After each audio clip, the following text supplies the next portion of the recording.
Let's bring on the man of the hour. Grant Cardone owns and operates 7 privately held companies and a private equity real estate firm, Cardone Capital, with a multifamily portfolio of assets worth over $2 billion. He is the top crowdfunder in the world, raising over $500 million in equity via social media. He is featured on season 2 of the Discovery Channel's Undercover Billionaire, great show, where he takes on the challenge of building $1 million business in 90 days from scratch. Grant is also a New York Times bestselling author of 11 business books, including The 10X Rule, which led to Cardone establishing the 10X Global Movement and the 10X Growth Conference, now the largest business and entrepreneur conference in the entire world. The online business and sales educational platforms he created serve over 350,000 individuals and Forbes 100 clients throughout the world. Voted the top marketing influencer to watch by Forbes, Cardone uses his massive 15 million plus following to give back via his Grant Cardone Foundation, a nonprofit organization dedicated to mentoring underprivileged and troubled youth in financial literacy. Ladies and gentlemen, let's give it up for Grant Cardone. Hey, Ethan, thank you so much. And I want to also give a big shout out to my guy, Tom, over there. Y'all don't see Tom because he's hiding out today, but maybe they can pop a photo or an image of him at some point. Just to be completely honest with everybody here, look, I know there's some rules here about not taking pictures. I've already grabbed a couple of photos of me and Ethan, so I violated the rules in the first 30 seconds. Also want to give a big shout out to the East, the West, and Canada. And your organization, guys, EO Nation, has been something that has, for the last 30 years, my 35 years in business, I've always, I keep running into EOs all over the country. A good friend of mine that I've done a lot of work with, Aaron Ziegler, is big in the Kalamazoo, Grand Rapids market. Brandon Dawson, that you're going to be seeing today, has been associated with EOs for years. And I just want to tell you how much respect and admiration and even some level of envy that I have for an organization that has produced so many superstar entrepreneurs, so many unbelievable bedrocks of business in so many communities around not just the United States and Canada, but the effect you've had on the entire planet because of your mission and your commitment to making entrepreneurs great and giving them the support they need. So I know there's a lot of salespeople on here, a lot of business owners that just want to take a minute to give you mad respect. For many of you that maybe you've heard about me online or you've run into YouTube videos and I'm doing all this wild stuff on Instagram and everything. That's part of what you see as what I do to grab different pieces and parts of business and to grab the attention of select audiences that we actually target. Like if you want to get a rapper or you want to get the rapper audience or the NBA ball players or the NFL, or you want to get a 20-year-old audience, you have to change your communication. And so I want you, I really was excited about this opportunity because a lot of times when people just see a 3-minute video taken out of context without seeing the whole person, they forget that, well, who's that guy at home, okay? And I just want to tell you that I'm a father of 2 beautiful kids, 10-year-old and a 12-year-old. Biggest job that I have in my life, the most proud thing. If you took everything away from me, just don't take away my dad job.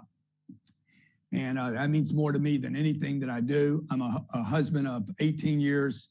We have 189 employees here in Miami that I'm really proud that I provide some leadership and organization for, that they feel passionate, excited. It's hard to stay excited today. And we run a big operation here. Another 350 people in our real estate, about $2.5 billion worth of real estate. And we provide 5,000 families with income every month from that invest with me. Now, I'm telling you all that to kind of tell you the big picture, but then to bring it back to where this whole game started for me. I grew up in Lake Charles, Louisiana. My dad died when I was 10 years old. And before my dad died, my dad whispered to my mother. He was in intensive care in Houston, Texas. He had a good idea that he wasn't going to make it. He had been in intensive care he ended up being in there 21 days, but somewhere around the 7-day mark, he told my mom, I wasn't there, so this is my mom telling me the story. He said, tell those boys, he was talking about my brother and I'm a twin. Tell those boys that if they can learn how to sell, they can go anywhere in the world and make sure they can take care of their families if they learn how to sell. My mom wouldn't tell me that story, by the way, for I think 18 years later. I was 28 years old and I was suffering in the sales game. I didn't like it. I didn't like sales. I was not good at it. And the problem was I'd lost like 7 jobs. I'd been fired from 7 different jobs. And the only place I could get a job was in a sales organization. And I was 23 years old. And at 23 years old, maybe 25 years old, somewhere in that range right there, I said to myself, hey, you're going to have to learn the sales game. I'd failed at 7 sales jobs. I'd failed at McDonald's. I'd failed at a refinery job. I'd failed as a carpenter. I'd failed as a clothing salesman. I'd failed as a shoe salesman. And I didn't like the refinery work because you had to be connected to the unions. I lived in Lake Charles, Louisiana. And one day I said to myself, the only job you can get in this town is sales. And the fact that you don't like it, it does not mean, and if you're taking notes today, I want you to write this down. Just because you don't like it doesn't mean you're not made for this.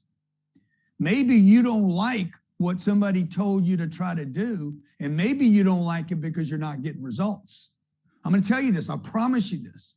Today, to go from 25 years old and not liking this to being regarded as the #1 sales influencer on planet Earth today for transparent, authentic, shorting the cycle sales. Like I'm hired by some of the biggest companies in the world today to increase their sales. I was just on the phone with Todd Wanick. Todd Wanick does $5 billion at Ashley Furniture. He's like, hey, we want to pick up another $1 billion, okay?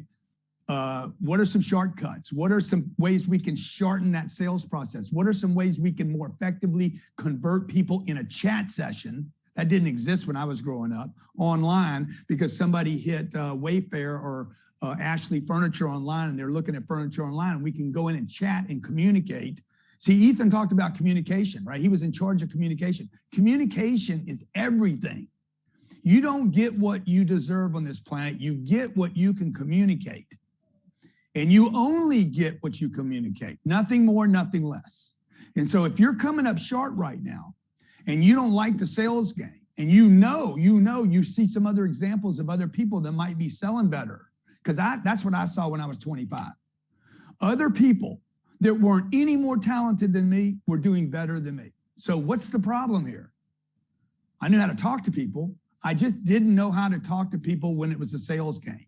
So at 25 years old, I invested $3,000. There was a guy, I was in the automotive industry. I hated that industry. And it's crazy. The things that I've hated the most end up being the things that revealed the most to me. So if you're one of those people right now, you're struggling, you're getting punched, you're disappointed, discouraged, you're getting rejection, and you're like, I hate this. Before you leave it, get great at it, okay? I'm telling you, it'll change your life. If you can get great at the things that you hate, don't leave them when you hate them. Leave them when you got great at them. And then say, hey, I'm done with this job. Because that's what I did. I made a commitment. I'm going to get great at a job that I don't like. And the moment I made that decision, everything changed for me. I invested $3,000 in a set of tapes. There were these big set of VHS or Betamax tapes. This was back in the day. And because I invested so much money, and because I'm so cheap, and because I needed to make money at the time, because I listened to them over and over and over again. I always say, man, if you don't pay attention. This is free for a lot of people. So some of you are like, I'm not paying attention. You should pay attention right now, because first of all, he's already given 50 grand away. I think they're going to give $450,000 worth of live events away today, where you get to come and be around other superstar people that can literally change your life by being in the room with them. And so when I made that commitment, that financial commitment, and then I followed that financial commitment, that $3 grand, I'm like, I got to get my investment back. I got to get my investment back. I got to get my investment back. I started to change my life. To look 38 years later, people aren't talking about Tom Hopkins like they're talking about me now. They're not talking about Brian Tracy. They're talking about me. These were my mentors, by the way. These were guys that I learned from. I remember watching a Tony Robbins and a Gary Vaynerchuk. Look, I'm in line with all those cats today. And I'm in line with that, not because I motivate people and not because I tell you how to do a Facebook ad, but because I know how to sell things. And I love selling now, and I love it because I get results. So first thing I'd like you to write down, then I'm gonna give you a bunch of information, then I'm gonna give you a live practical today, something you can actually see happen. Number one, okay? If you don't love what you're doing right now and you're not getting results, there's nothing wrong with you. Listen to me. If you hate your job and you're not getting results, that is probably the appropriate response. Because who would like, if you don't dance well, you don't want to dance. Teach you to dance and you'll be like, hey, let's do some mamba. Let's go. Ethan could probably do the mamba. Tom, not so much. All right. So the better you are at something, the better you are at bowling, the more you want to go bowling. The better you are at golf, the more you want to play golf. Okay. So you understand what I'm saying? If you don't like it, it's probably because simply you're no good at it. Why are you no good at it? Maybe you haven't made a commitment, number one. And number two, you don't have a strategy. If you download today Discovery Plus, if you haven't seen it, Discovery Plus has 13 episodes of me getting dropped off in a town in Pueblo, Colorado last year. I can't use my name. They give me $100, an old truck. I cannot use any of my contacts. Can't use my credit cards. I have $100 and 90 days to build $1 million business. Discovery Channel said, hey, do you think you can do this? I said, I know I can do this. I guarantee you I can do it. They said, but can you build $1 million business in 90 days? 1,000%. I said, in fact, what I'm going to do is I'm going to make a $10 million business and I'll do it in under 90 days. And it doesn't matter whether there's COVID or not. I don't care if anybody's open. I know I can do this. And the lady, Discovery Channel's president, said to me, Nancy Daniels, why are you so confident you can do this? I said, because I know the strategy. I don't need money. I don't need a name. I need strategy. If you have strategy, if I know how to get from A to B, you know you're going to get to B, okay? See, so what most of you are saying, you're using excuses, no offense. I've been given authority to talk, to be open with you and have an opinion. And the opinion is this, if you're not getting from A to B, excuses aren't going to get you closer and blaming won't get you any closer either. Excuse and blame are not a strategy. You need a strategy. So first thing I want to do is show you what you might be missing on right now, because we've done work with sales organizations around the planet from Dubai to Detroit. And I can tell you that wherever I go in the world, I could be in Taipei or I could be in Cincinnati. There are certain things that happen in the organization while the culture and the language can change. And it does. Baltimore to Boston, Boston to Houston, Houston out to Sugar Land or Katy. It's all a little different, even though they're pockets. There are some things that don't change and some things that do. Culture and the language change. There's two other things that never change. People don't change. They're the same people all over the world, motivated by the identical same things. I want to take care of my family. I want to feed my family. I want to shelter my family. I want safety and security. I want to take care of my church. The same basic things. My health matters to me. That's all over the world, okay? And money is part of that. People need money. And they're either going to spend the money or they're going to make the money, okay? And so understand that doesn't change anywhere. The second thing that doesn't change anywhere is this: the way businesses do business, okay? I got my little magic board right here, and I didn't plan on using this today, but a household income, and this is, by the way, we're going to be giving you this information in Cardone University. We are giving it to everybody that registered today. Shame on anybody that didn't show up today, because this is like a gift. You ask for help, and EO gives you help. Okay, so this is called a profit and loss statement. I wish I would have started here in my career, because every household and every business in the world, there's zero exceptions to this, no exceptions. Fortune 500 company, Netflix, Disney, a company in Korea, it doesn't matter. Okay, they all start like this. A household and a business all have a profit and loss statement that look like this: revenue, expenses, profit. This does not change anywhere in the world. If you go to China, it's not backwards. If you go to Dubai or any of the Arabic countries, you go to Israel, it's the same thing. They might have different beliefs, but their profit and loss statement looks identical everywhere in the world. It never changes. This, by the way, revenue is also called sales. This is the single most important thing to every household in the world and every business in the world. You're either selling someone for money or you're selling someone for support. Period, end of story. Netflix, the value of Netflix is determined by how many subscription members give it money, right? Disney, the same thing, okay? Your household takes in $8,000 a month. They spend $8,000 a month, and everybody wonders why everybody's talking about, what is it? Home life balance. What's that thing, that home life balance thing? The work-life balance. Every person that's ever talked to me about work-life balance has zero here on their profit. You're like, how do I get some work-life balance? You know why you're doing that? That's code for, hey, we're not getting ahead. There's no payoff here. If this number was $800,000 and your expenses were $8,000 and you were making $92,000 a month, okay, just have a little imagination right now. Don't go to quit.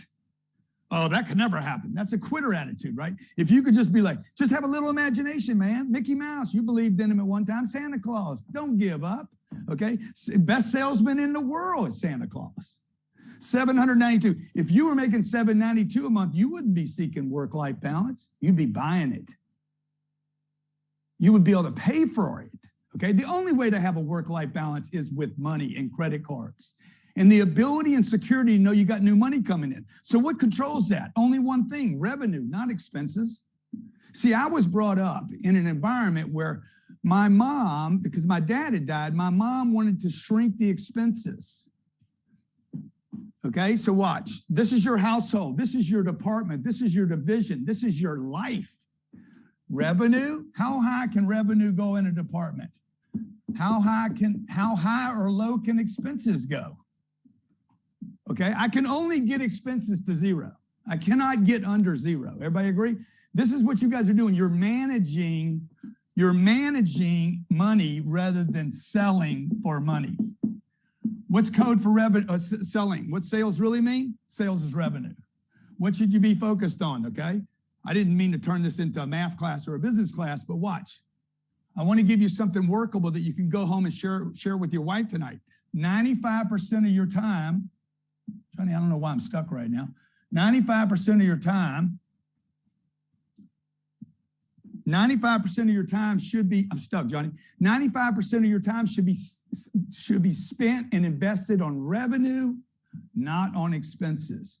You can only get expenses to go so low and you can get revenue to climb forever. So I want to share with you, this is for you as an individual, it's for a department head or a manager, and it's also for your household, okay? Your revenue can go as high as you can imagine. Your expenses are capped. You can only get to zero. Sell your house, sell your rental, live in the streets, get a little tent outside, go to LA, live underneath a bridge. Even then you can't get to zero, okay? You're gonna have to go to Starbucks, you're gonna have to beg, you're gonna have to do something, right? So you can only go so low. When that hit me, I was 25 years old and the guy's like, look, man, you can, if you're making $3,000, okay, you can either earn more money or spend less, and you can only spend so little less. There is no top. So then I said, okay, I got to start learning this income game. I didn't even know I was talking about sales.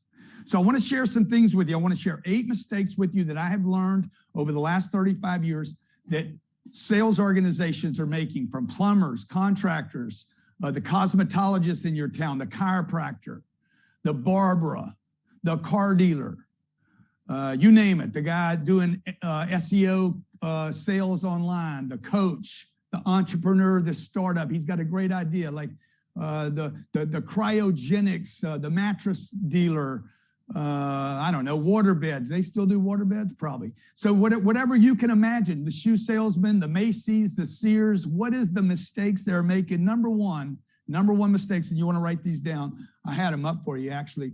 I don't want you to pay attention to this, though. Sales, number one, is not the primary objective of the organization.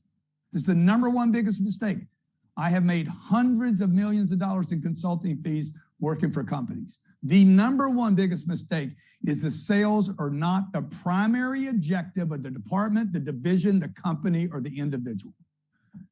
You come in my company, my little company here in Miami, we'll do maybe $180 million this year in sales.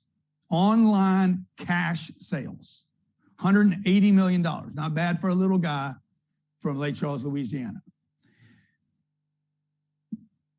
Those are happening, and the culture takes place here. And some of you that won that the giveaway that Ethan gave you are going to get to actually visit our organization and see it. Okay, that money comes from number one, the number one priority of this organization. It is the primary, number one, senior, most important department in the company is revenue and sales. Acquiring a customer, getting a customer, a paying customer, by the way, not a free customer. Now, I know you've had some other guests, and you've had some other guests that I happen to know, and me and him booted out every once in a while. We face off, do a little face off, and he heavily believes that you should not monetize your services and your products. And I'm just going to tell you, that is a violation to every spiritual principle that I know. Okay, to give someone something and not receive is a spiritual violation because it interrupts the cycle of flow. To give somebody something free and have them give me nothing back, something free that is of value, okay, and to get nothing back.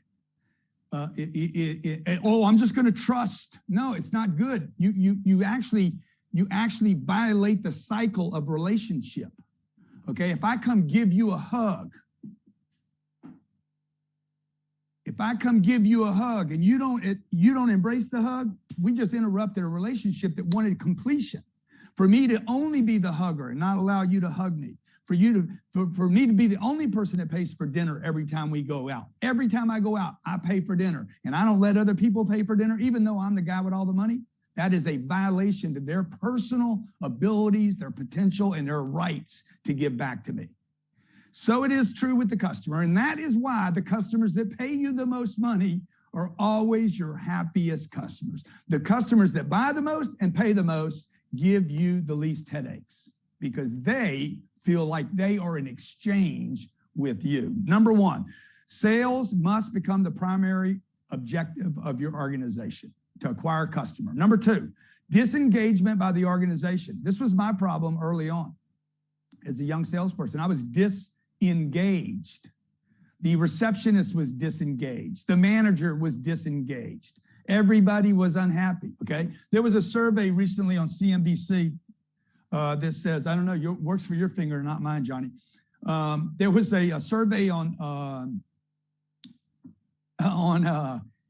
CNBC. It says 72% of all employees in the world are disengaged. I'm like, yeah. What do we have? Great headliner, clickbait. Everybody that's disengaged clicks it, okay? I don't want to do it like that. I just want to hit the little arrow. Okay, so see, that's customers for you. I don't want to do that thing. I don't want to do that little sad thing. I want it easy. People want it easy today. Number one reason people are disengaged. Let me tell you the number one most common factor to disengagement. Anybody know what it is? Throw it in the chat. I'll pay $100 cash if you haven't been to one of my events and you know the answer to this, okay? No good, huh? Okay, it's crazy. Just reboot that thing. Reboot it. That's what happens in the world, okay? So number one reason, what answers you getting, Ethan, for number one reason for disengagement? All right, let me see. I'm going to pay $100 of my money. This ain't EO money. This is my money. Put them in the Q&A, guys. And then I'll keep talking about it, okay? Bad attitude. Look, if you have a bad attitude, there's no chance you're going to make a sale. You cannot have a bad attitude with a bad face. So we see boredom. Is it boredom? Is it pay? Is it rapport? Boring content? Are they disengaged? There's no incentive. Okay, number one reason, let me give it to you. There's two guys in there. I'll give 100 to each of them, okay? It's pay and incentive. You're not making any money, man. Look, if I told you there was $10 million, where are you today, Ethan? I'm in Atlanta. He's in Atlanta. I say, hey, Ethan, man, what you doing today? Man, I'm busy, man. Hey, Ethan, there's $40 million in cash in Miami. How busy are you? I know how you can get it, okay? You got to be there by like 6 o'clock tonight. He would walk on glass all the way from the 404 down to the 305. He would not have a bad attitude. He'd be walking on glass, feet bleeding, with a big smile on his face, calling his wife saying, I'm not with the kids. I didn't pick them up from school, but I'm going to take care of them forever. Okay. Right. Meet me at Disneyland this weekend. So the point is, when there is an incentive big enough to change your life, your attitude will immediately change. And I know that many of you believe that money won't make you happy, and no, it will not make you happy. But if he thought he could have that kind of score today, he would have a moment of bliss and he would have a victory. Okay. And while money might not make you happy, and it will not make you happy. I agree with that. Poverty also will not make you happy. And there are more miserable people without money on this planet than there are people with money, just from the sheer factor that there's more people on this planet that don't have enough money. And the fact is, there's no shortage of money. So number 2, disengagement by the organization, bad attitudes. Number 3, I'll prove all this here in a second. Number 3, you're not making written proposals to your customer. Quit talking, start writing. If you're selling furniture, chiropractic packages, subscriptions, send them something. I'm not ready right now. Good, let me just send you something so you can look at it. Proposals get you closer to a close. Proposals that are written, okay, can be agreed to. Conversations can be agreed and disagreed to. Number 4, no follow-up. Many of you are trying to replace chats and robots and artificial intelligence with humans. If you don't touch the customer and follow that customer up, not just no follow-up, but the right amount of follow-up in the right frequency, okay? For instance, if you follow a customer up, this is proven today, okay? If you were to follow up a customer, okay, within 2 minutes of a phone call, your chances, not 80%, your chances of converting that customer go up 800%. Anytime within the contact time in 2 minutes, if you could possibly figure out how to do that, okay? If you could do it during the call, during the chat, or during the email, or during the phone call, this goes to like 1,800%, some crazy number of conversion. So I'm on a phone call. I'm going to show you a phone call here in a second. I'm on a phone call talking to a guy. Ethan's like, hey, man, send me a package on that coaching program for me to get in the best shape of my life. I'm going to come there 10 times.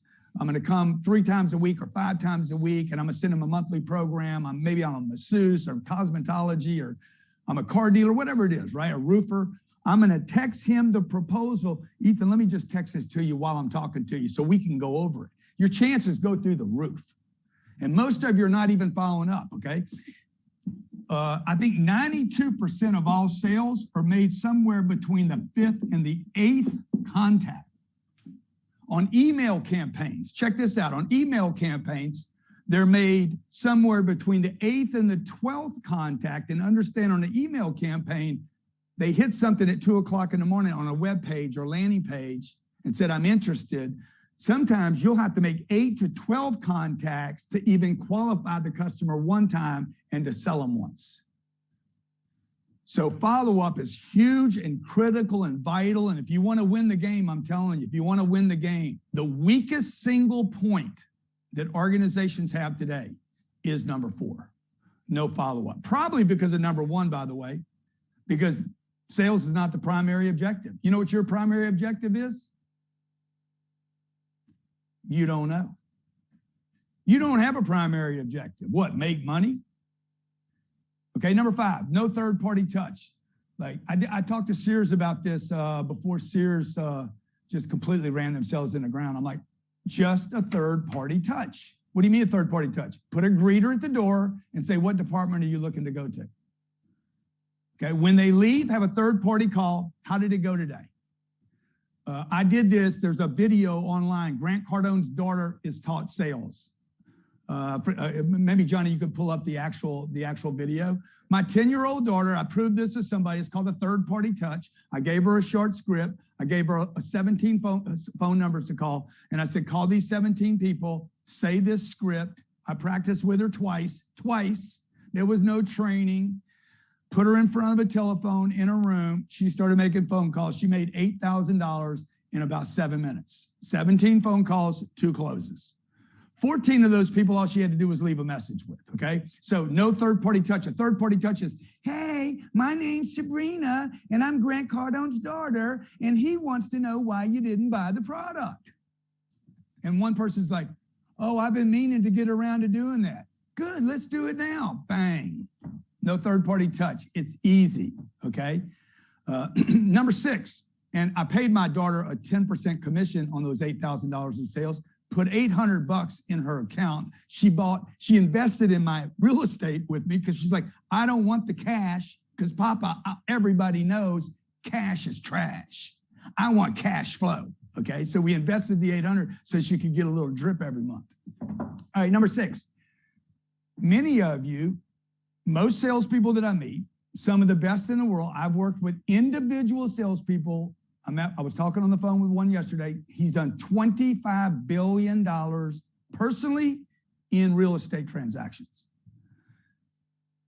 He's like, what do you think the biggest mistakes a salesperson makes? I said, well, one of the things is most salespeople, you don't do it. His name's Robert. I said, you don't do it, but most do. They treat complaints like objectives. Objections, okay? Hey, it's too much money. Too much money is not an objection. Too much money is a complaint.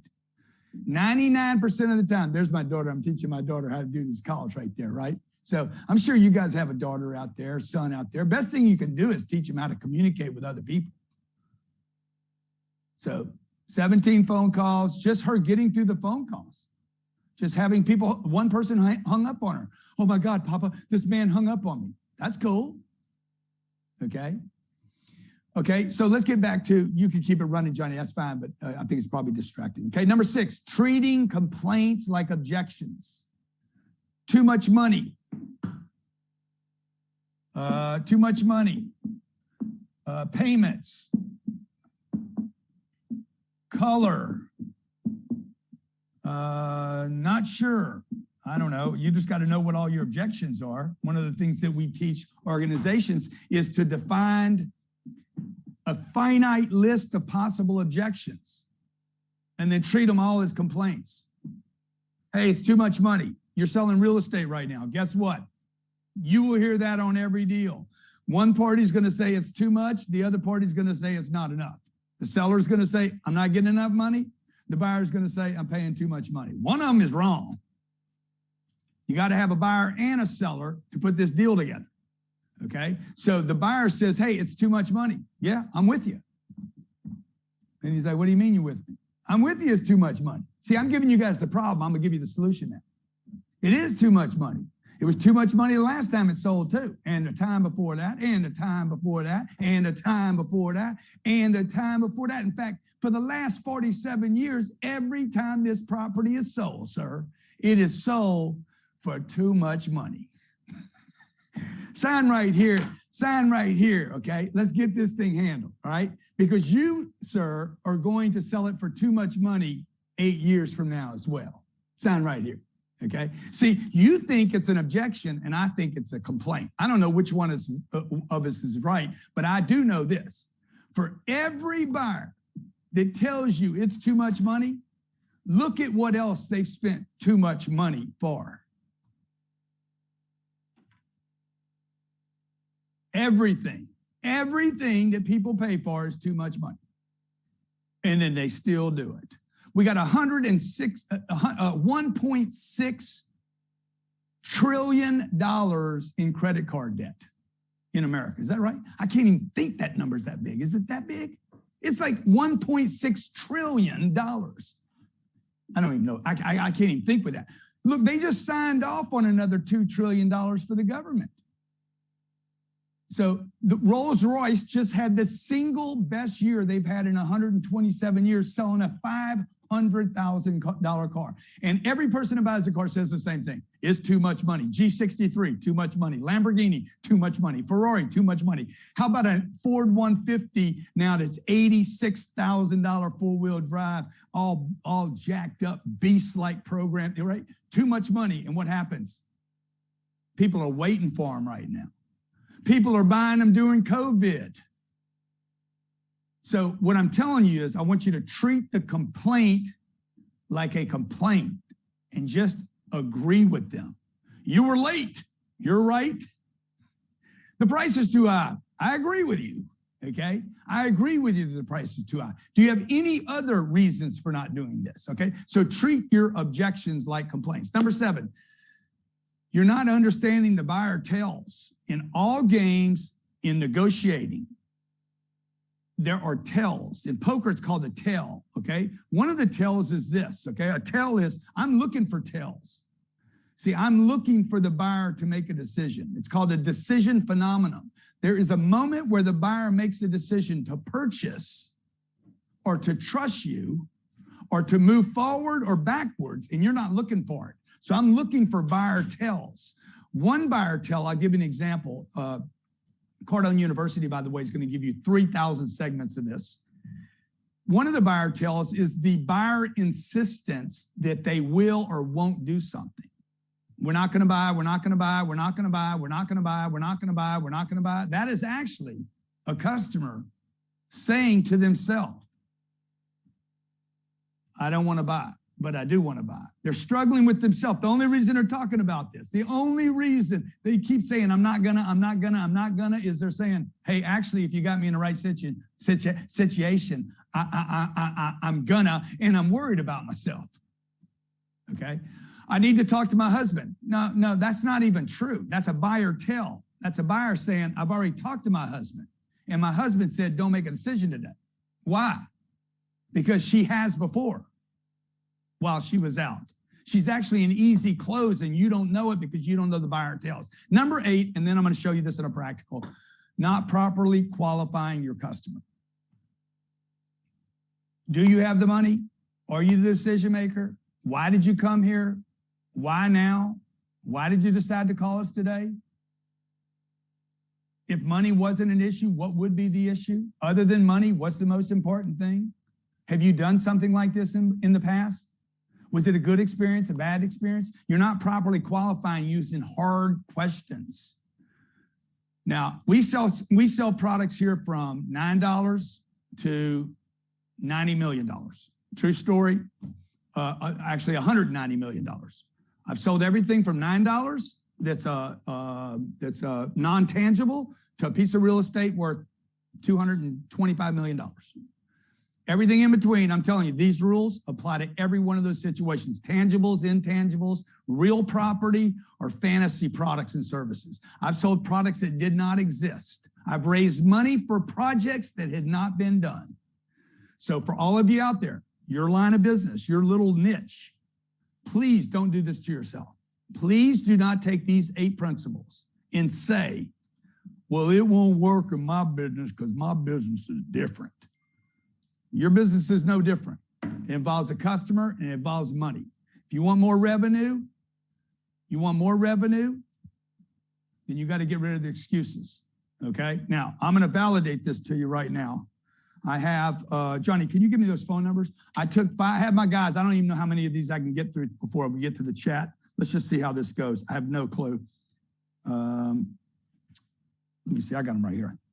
So I'm in the market for a hyperbaric chamber, oxygen chamber.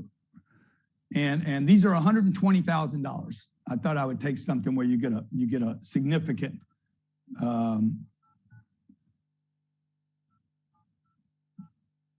it's 120 grand for a little 6-foot box. Okay. Now I'm going to call these people and ask them. Let's see if how many of these principles they violate. Y'all ever done something like this, Ethan, where the audience could see it? I think this might be a first. I like first. 3 phone calls, 4 rings. We're in violation, baby, of which one? Number 1. That's 5. It's only $120,000 hyperbaric chamber. Hi, this is Michelle. Sorry I'm not here to take your call, but if you leave a little message, I'll get back with you as soon as possible. Thanks. Hey, Michelle, I'm calling about, I want that, what is it called? The hyperbaric. I forget the name of it right now. Can you call me back? My name's Grant, and I'm trying to buy one of these for my home as soon as possible. Thank you. Okay, let's see.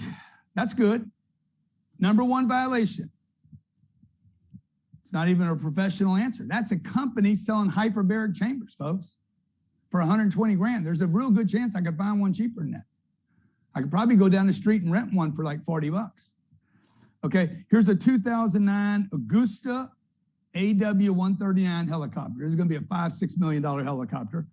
Different industry.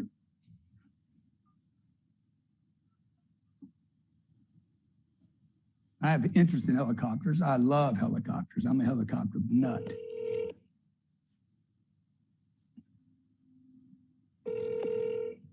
Two rings. It's a $12 million helicopter, brand new. 3 rings. Oh, I want your money so bad. I can't even pick up the phone. He probably mowing the lawn right now. 5 calls. Maybe he's working on his Facebook ad campaign. 6. Then he's going to... Dominique Jobert voicemail. Please leave a message. S'il vous plaît, laissez-moi un message. Après avoir laissé un message, vous pouvez raccrocher ou appuyer sur le carré pour entendre plus d'options. Merci, merci. My friend, I'm looking for a price on the Augusta 139. My name's Grant Cardone. I own 2 of these already. Can you give me a call back when you get a chance at this number? Thank you. Okay. Now I'm going to go see, they're working on their Facebook campaign and their English. Just kidding. I wish I could speak French. And I'm calling out for a truckload of sand. This is a truckload of sand going all the way to the end of the spectrum. I need a truckload of sand. I just bought a house and I need some sand on my beach. 2 rings. Man, it's so competitive out there. Hey, I'm sorry, what's your name? Andrea. Andrea, my name's Grant. How you doing? Good, and yourself? Good, good. Hey, I'm looking for a truckload of sand to be delivered to Golden Beach. Okay, you need this for when? Beach sand, as soon as you can get it to me. I mean, if you could drop it off today, I'd take it. Well, today I'm completely booked and we open till Monday. Okay, so Monday would be my next availability, anywhere between like 9 and 11.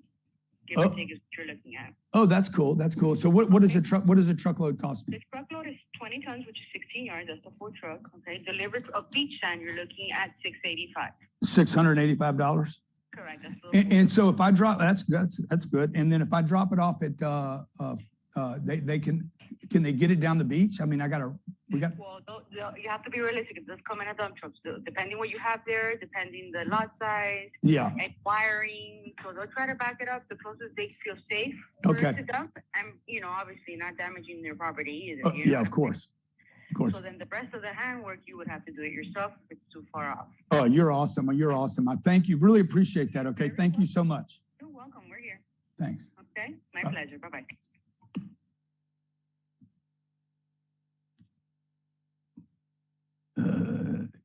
Anything missing here? Doesn't know my name, doesn't know my email, doesn't know my phone number. Like, okay, now what? She was great compared to the other 3 people. She's a rock star. We got Tom Brady on the phone, right? But once you finish the rest, that's where the training drops out. She's got a good attitude, but she doesn't know the strategy. Truth be told, she might have more business than she can deliver to right now, okay? All right, you guys get the point. I got 2 more calls to make here, but I want to get to your chat. I just want you to, hopefully today, to have you walk away with a couple things, okay? Look, your solutions to every problem you have in your company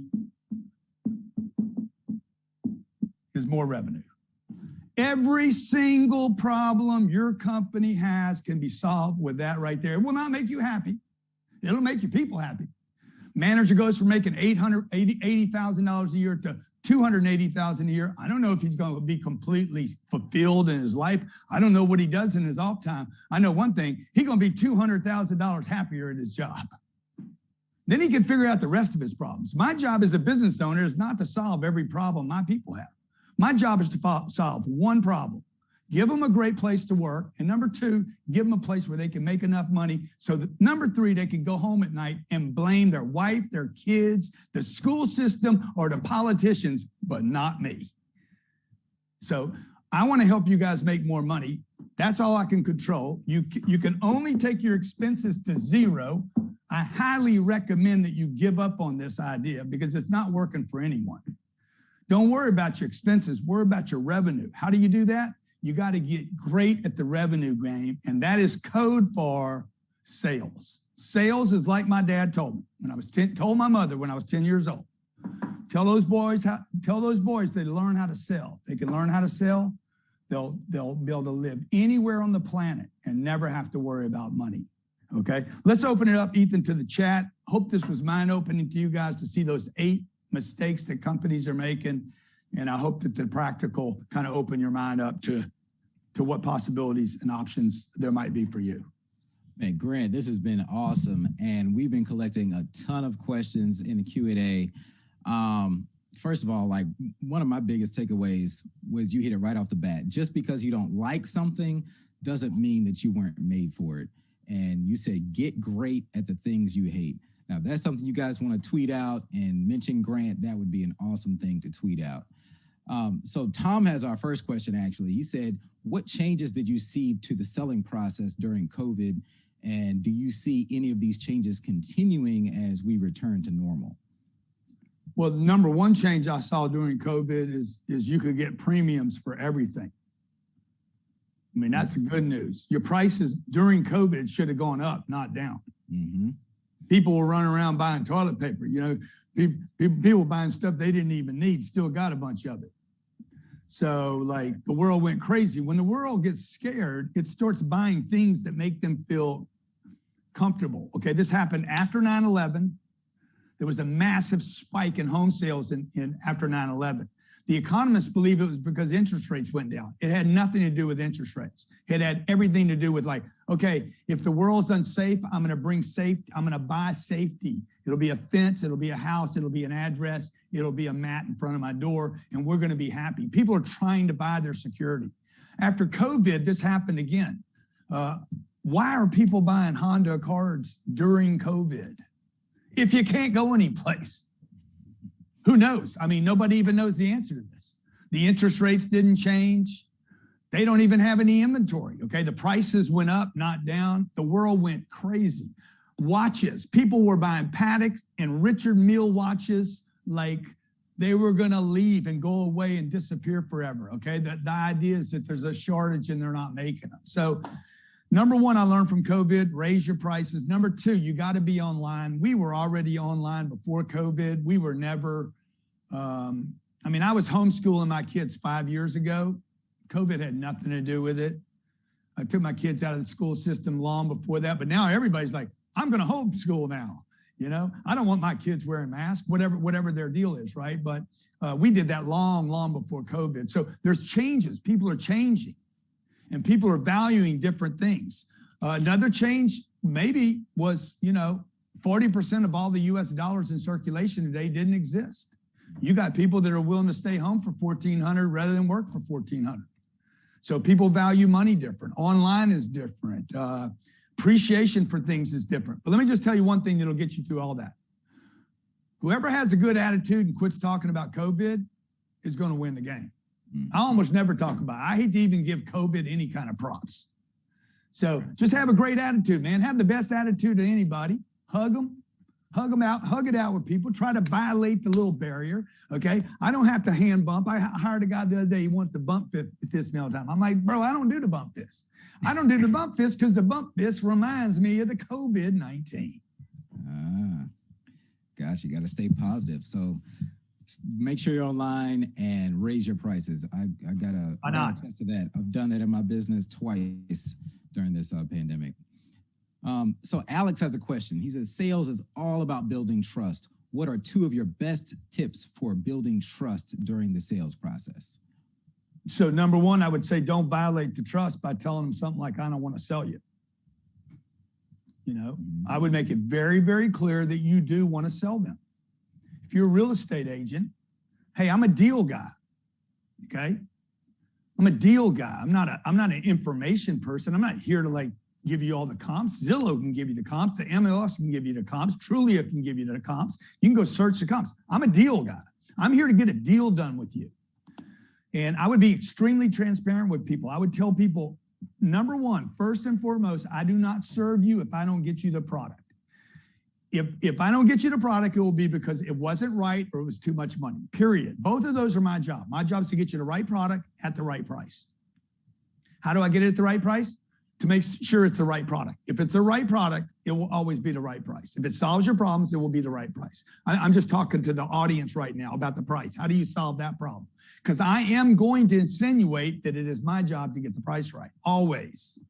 Deals aren't blown over price. Okay, when the product is right and they are confident it will do for them what they want done, they will almost always pay the price. Whether it's with you or not is another thing.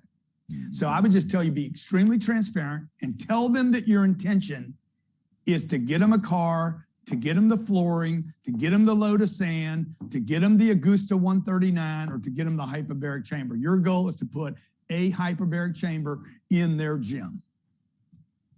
Got it. All right, Nicholas has a question. And I was wondering this too. So you say more revenue is a solution to everything in your business. But when you're scaling your business, were you ever afraid of not being profitable? And so how did you scale your business? Did you bootstrap? Did you do outside investment? Yeah, so my first business, we've never actually used outside investors for any of the businesses. Mm-hmm. Everything has been done off of bootstrap, off of revenue. Okay, like I always considered my customers were really my early stage investors. Every customer for me was the investor, right? Rather than giving him a share of my company, though, I gave him promise or hope or a product or service. I'd sell him a service for $1,000 and take the money and reinvested in my company, in my ad. So rather than me taking my $1,000, which I didn't have any money, I started my first business with no money. I was $40,000 in debt. I went and did a lot of that though. Okay, like I probably made the first 5 years I was in business. I was probably doing 8 to 10 cold in-person contact. By the way, I would be making cold contacts right now during COVID because nobody else is. Everybody else said, I can't go out. I can't go out. There's a mandate. There's not a mandate, man. Go out. You're not going to get arrested. This isn't Italy. You're going to be fine. If you go to jail, by the way, it'll grow your business. I'm not recommending it, but it would be some good promotion. So I was cold calling, doing 8 and 10 presentations every single day, 6 days of the week in cities I had never been before, kind of like what I did on Undercover Billionaire. And hoping that people would give me money. When they gave me money, I didn't spend the money on a Gucci belt or some loafers or to go out to dinner. I took the money, reinvested in my business. The customer basically was funding my business without me giving shares of the company away. Gotcha. Now, by the way, I saw you, I won't spoil it for anyone. You got to go check out Undercover Billionaire, but Grant overcame many, many challenges in that show. So major props to you. Go ahead and spoil some of it with him, man. Like, you sure? Okay. I don't care. Guys, I went to Pueblo, Colorado. If you've never been to Pueblo, most people think Pueblo's in New Mexico. Okay, there's, it's. I think the average median wage in Pueblo is like $22,000. And I got there right before COVID. COVID shut down the entire country 10 days after I got there. My job is to build $100 into $1 million business. And I told Discovery, I said, I'll do $10 million. And the true story, the president of Discovery Channel was like, are you kidding? Are you playing with me right now? I said, no, I'm going to do 10 million. I'll give you guys at Discovery $1 million. If I don't hit the $1 million, I'll give you $1 million. And I'll buy everybody on the crew a new car. And she thought I was just kind of like playing with her. I said, look, I'm not playing. How are you so confident? I said, because I know how to get money. I know how to get money. And the more money I can get in that 90 days, the company's going to be evaluated. Now, the company ended up being evaluated. Should I tell them? Did you see the last one? Yeah, I saw your evaluation. Yeah, you exceeded the goal, right? Yeah, but hey, did it shock you? Were you a little surprised? A little bit. Now, I got kind of. I was surprised. I was like, how does anybody not really know Grant Cardone? But yeah, well, because I know you. Well, what they didn't show you in the show was I got busted like 3 times and I couldn't use the deals. If I could have used those deals, it would have been like a $15 million valuation. Gotcha. Yeah, that's the power. That's the power of. But I shaved my head, man. I thought I did pretty good, and then the mask really helped me at the end. Well, it was the voice. I got caught twice on the voice. Yeah, your voice is a giveaway. But guys, he faced all kinds of challenges. He only had 90 days, and he lost time due to having to shut down due to the pandemic for a little while, and he caught COVID. This is all on this show. And man, I felt bad for you, Grant, but man, the way you bounced back, many props to you. Kudos to you, man. That was awesome. Thank you. Now, a lot of people want to know around that, because the premise was to build that $1 million business. Chad asked, what are the steps you would take to build a $10 million business if you had 1 month? Oh, yeah. I don't recommend that kind of thinking to anybody. I don't know, Glock 26, something like that. Like, that's crazy. It's just that's unreasonable. Like, it's you need contracts. Now as I say, it's unreasonable. Now I'm like, yeah, but how could it be done? Look, you always want to go to this question. Yeah, but how? If it was possible, how? So it's a cool question. That's got 10 million in 90 days. No, 30 days. Okay, so then you got to start doing math. First thing is you got to shift from how not to ask the right question. But how could I do it? Okay, how could I? Oh, Amazon will do that in like 1 hour today, maybe 1 minute. But they didn't build it. It took them 25 years to build that business. It lost money for 25 years. But let's just go back to number 1, ask the right questions. And then number 2, second thing you got to do, sir, is you got to do the math. How many different ways are there to $10 million? Once you get over your negativity, once you get over your daddy's mentality, your grandpa's mentality, that's impossible. The mother, you know what I'm saying? The family that says you can't. The naysayer mentality. Once you get over the naysayer, then you move into math. You don't move into strategy, you move into math. And I think a lot of people go to strategy. You use math.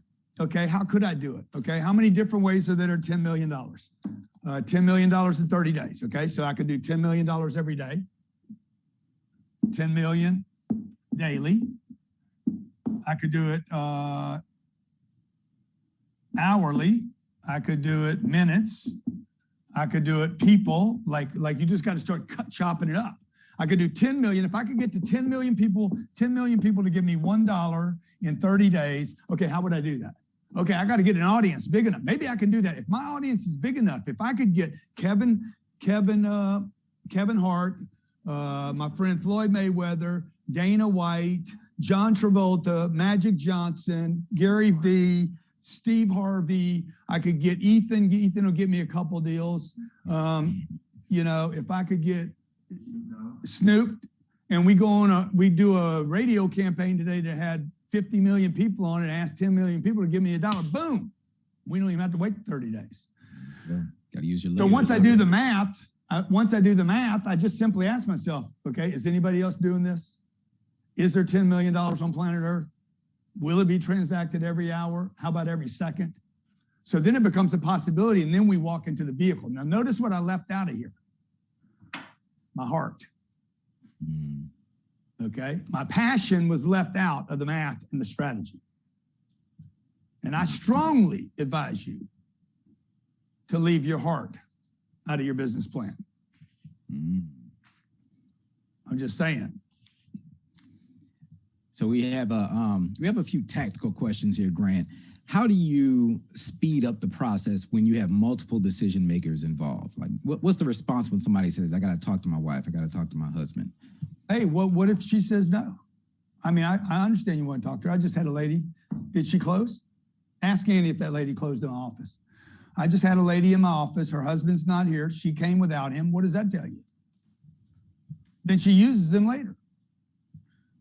$35,000 decision. She's going to come to an event tomorrow, Saturday and Sunday at my offices. Costs $35,000 to walk in the door. Okay. And then let me call her. I'm gonna call her right now and ask her why she didn't. Give me that number. And I'll do it right in front of everybody. Because she left here and the last thing she said, I said, just put it on a credit card, 35 grand. She's telling me her business makes $6 million and da-da-da and da-da-da and all this. Didn't bring her husband. And at the very last minute says, well, I got to check with my husband. I'm like, I got it. I understand. Let me ask you a question. What if he says no? He won't. Okay, if he won't, then give the money to Andy. I just want to talk to him. Okay, but I thought you said he wasn't going to say no. Well, he's not, but I just think it's fair to talk to him. I think you should talk to him too. I would have brought him with me if I was you. Okay, you want to get him on the phone? You want to wait to talk to him at the hotel, or you want to tell me maybe none of that is none of that? So what I'm doing is flushing it out now. I'm being professional. I'm being light. She doesn't feel any pressure by doing this. And it still didn't close the deal. So now I'm going to call her back. Somebody's got to follow up. But in all fairness to me, I had to bounce from that close to come to be with you guys. Well, hey, this is EO, baby. You see what Grant does for us? Best in the world, baby. Best. I'm telling you guys, I said it at the beginning of this, one of the most admirable organizations on planet Earth. Oh, yeah, 100%. So, Grant, we have a few questions around accountability. How do you hold your team accountable for hitting those 8 marks? Like, what if someone makes a mistake? Number one, I would be number one, the example. Okay. The culture that I have here is because I'm the example of that. The moment I'm not here anymore, somebody needs to step in and be that example. So you want accountability? Be accountable to being the example of what is expected from your people. We have stats. Number 2, we have stats everywhere in my office. You cannot go, I don't know, Johnny, if you can show a picture of the sales room back there, or if he can tap into that room. You cannot go into any department in my company and not see stats, present time statistics of each individual player and what they're supposed to be accomplishing. So number 1, be visibly accountable, be the example of what is your expectation, your dress, your speech, your actions, your courage, and if sales is important to you, then sell stuff. And what type of things are you tracking with the stats? Is it number of calls, touches? It could be anything that, like when I did my kid with the, you see, there you go. Okay. So anything that's important to your organization, income, revenue, email list. So like last weekend, we built a funnel. We had 118,000 people sign up for it was a free funnel, a free webinar. It created a funnel. The goal was to generate leads. Every single hour, I got an update on how many people had entered into the funnel. Then once we move into a sales activity, once I move from a funnel builder to a sales activity and I'm monetizing, I want constant update, like literally every minute, how many sales are coming in. Because that's the juice. The juice, man. The juice is, hey, we're winning here. The more I'm winning, the more I want to win. Gotcha. So my friend Winnie, who's on the call, she is also an identical twin. And she's also from Louisiana. Sorry, Wendy. Sorry you had to go through that. And she's an entrepreneur. Well, can you share with us about being a twin with Gary and the impact that twin power has had on your success? Yeah, well, look, there's it's a very unusual relationship to share that much intimacy with another body, right? Like my, we spent 9 months some of you think you can't remember, but you could if you wanted to, and it'd be cool if you did. You just gave up on the memory game. So You can't remember if you say you can't.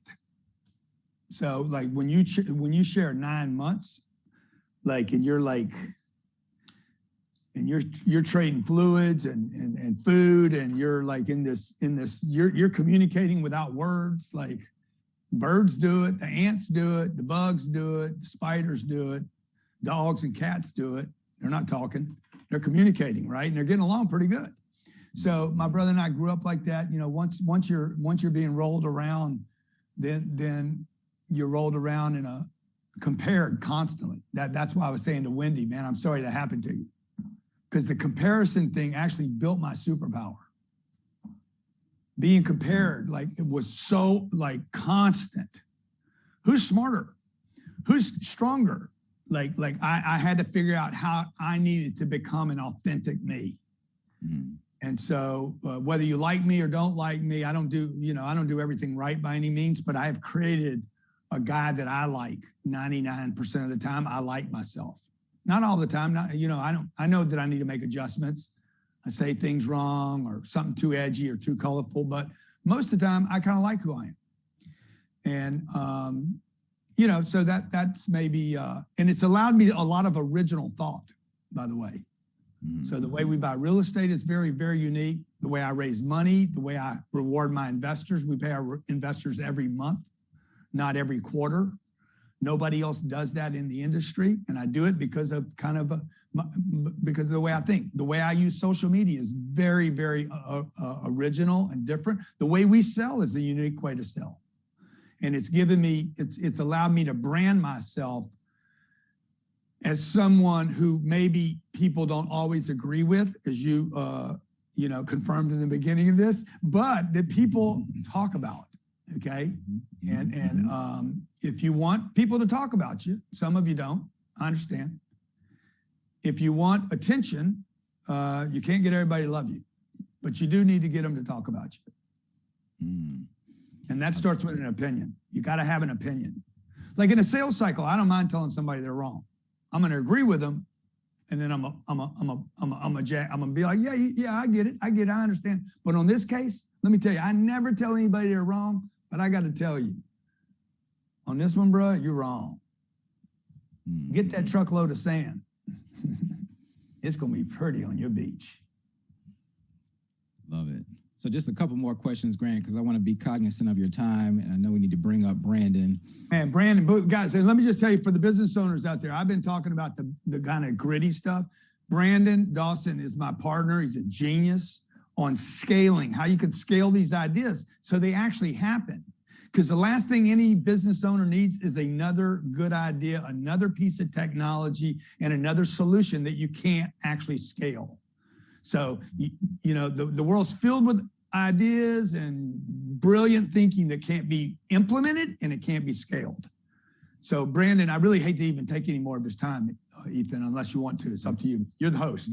Hey, we can wrap it up. I did have one last question because quite a few people asked about shortening the sales cycle. Like if you have a product that typically takes 6 to 9 months, what are some tips to shorten your sales? Well, number one, know what you're doing. Number two, reduce the number of steps you have with the customer. Number three, bring up price in your intro. You cannot close a deal without a price. So what I'm going to do is I'm going to have the intention to shorten the process. I'm going to tell them what my intention is. Hey, my intention is to get you a hyperbaric chamber this month, this week, or today. Oh, we're not going to do it I can't do anything that fast. Okay, good. But my intention is to get it to you, at least everything you need as fast as possible. Because the most popular thing being said to people about right now in business, there's a backlog.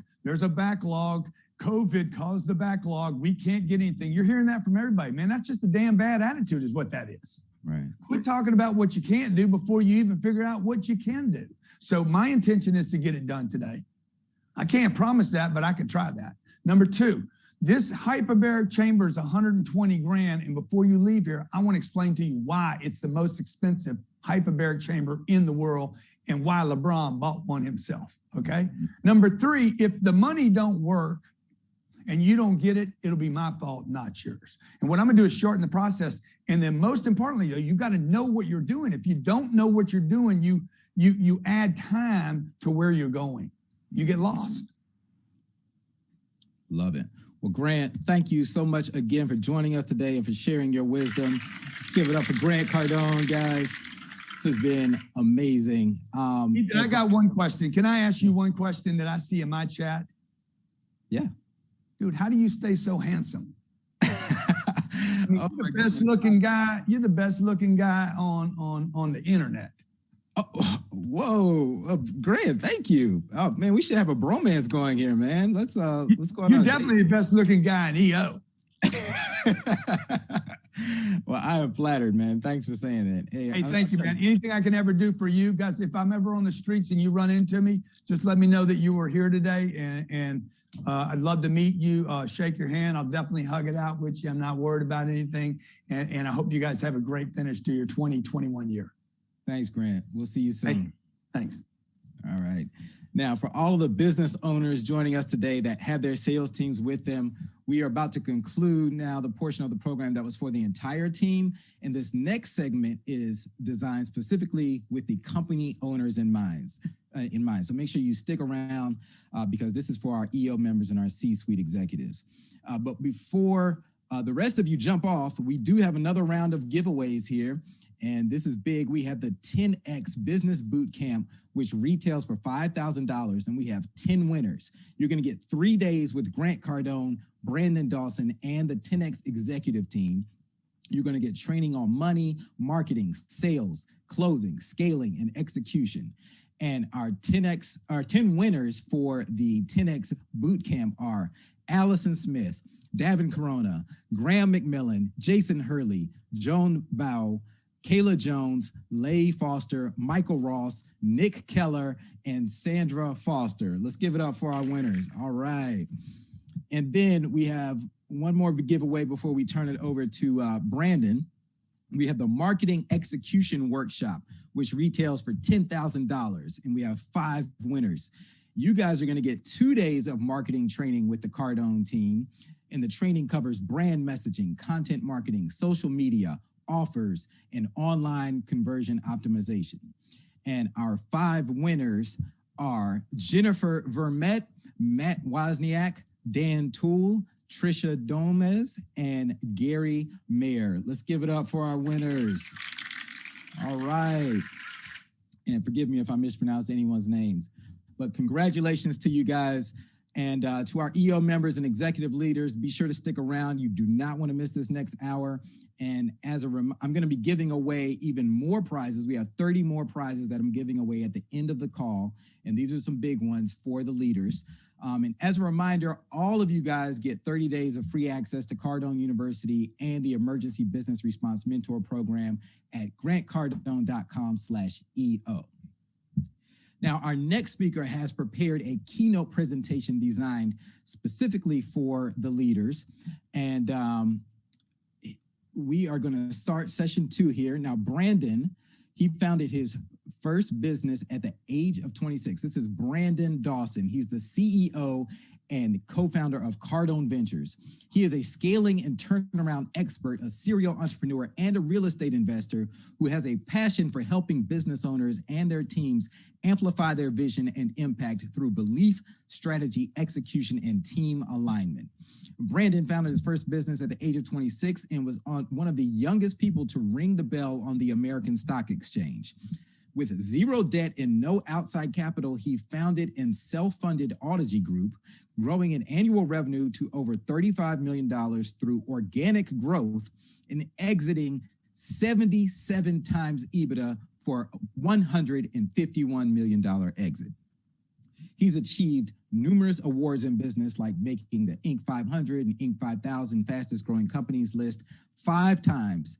Brandon's mission is to help business owners and entrepreneurs maximize their value and quality of life through the attainment of personal, professional, and financial goals. Ladies and gentlemen, let's give a warm welcome to Brandon Dawson.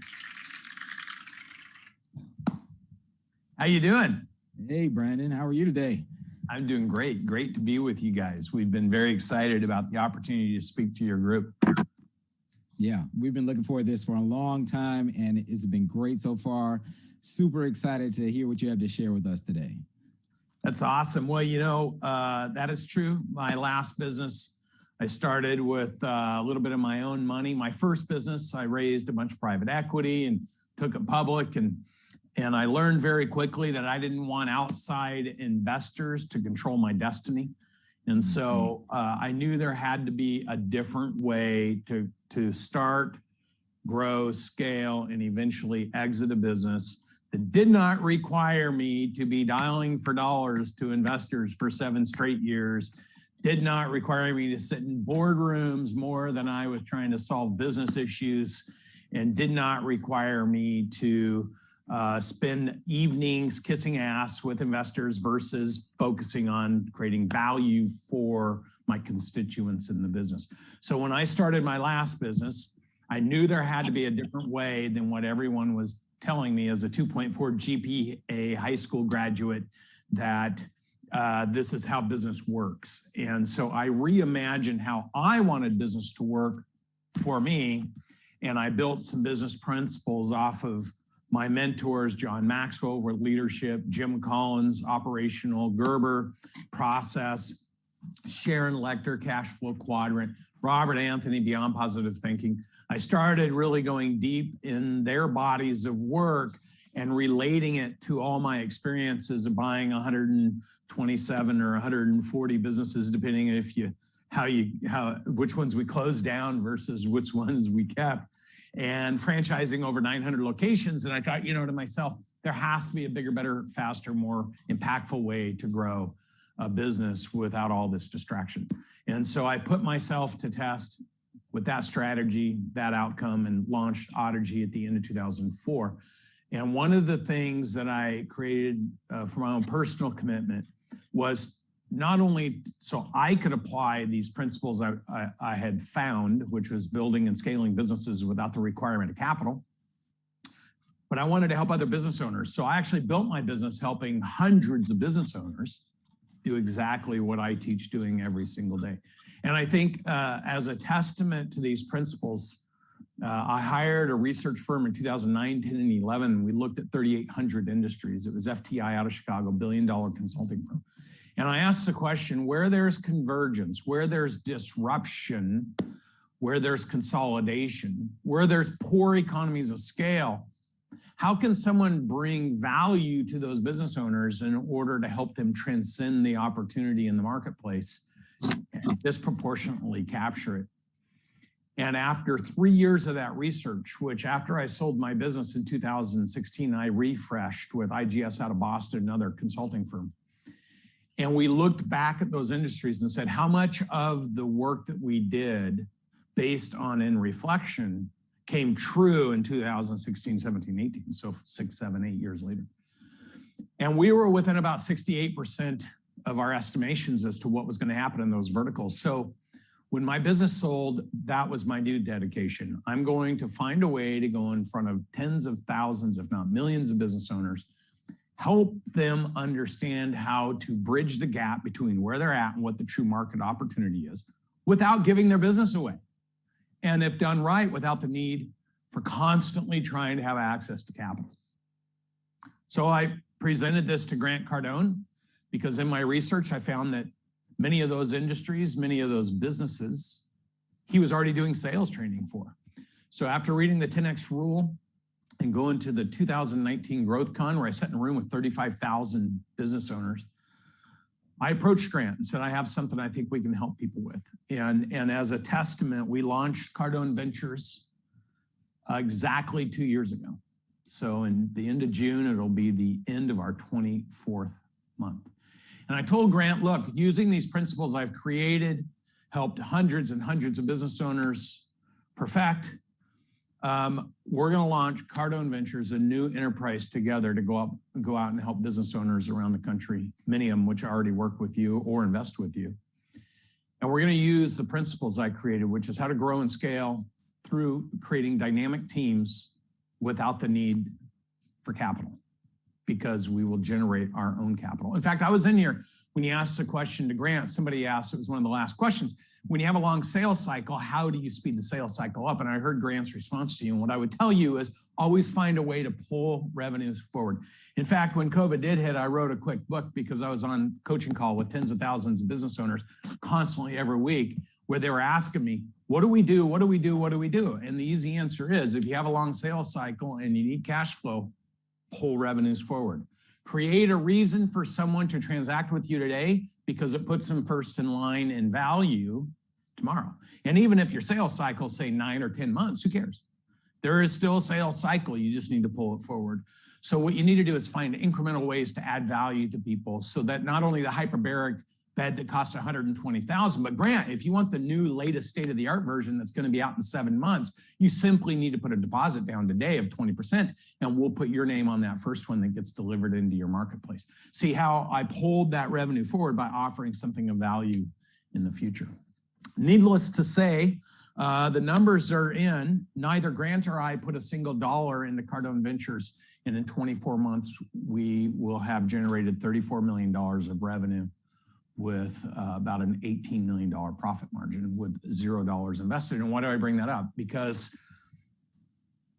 we've gone from 0 team members to 59 team members in that same business, using the revenues we generate from the services and the programs we create, including pulling revenues forward for programs that we will develop and deploy in 6 months to business owners who are in need of help growing and scaling and creating value in their business. And for me, my talk is going to be around, okay, now you've sped up the sales process. Now you have your sales team on point. You've bridged the gap between where you're at and the opportunity by being more efficient, being more effective, creating better results. And the only way you do that is to get your team entirely aligned on the process that I call model, mimic, and mastery. So if you want to start your business from 0 to 25 million, and one of the reasons I know this is because we've reverse engineered businesses up to $1 billion with these research firms looking at the different stages in the growth cycle of a business. 0 to 3 million, 3 to 8 million, 8 to 15, 15, 25, 25, 45, 45, 75, 75, 100, all the way up to $1 billion. And then when I sold my business for 77 times EBITDA, which everyone always asks, so I'll just tell you, how did I get that valuation? Because unlike what everyone's told what to do and how to sell, I did the opposite. I took the same methodologies I use helping business owners, and I reverse engineered 8 different target businesses that I thought would be interested in buying me. I reverse engineered their client base using the same science we created to look at businesses. And I presented to those businesses how many billions of dollars we would add in value to their market cap should they acquire us, and I simply wanted 10% of the upside. And although I was laughed out of 50%, I'll admit to you, 50% of those presentations, there were 4 buyers, of which 2 went into a runoff.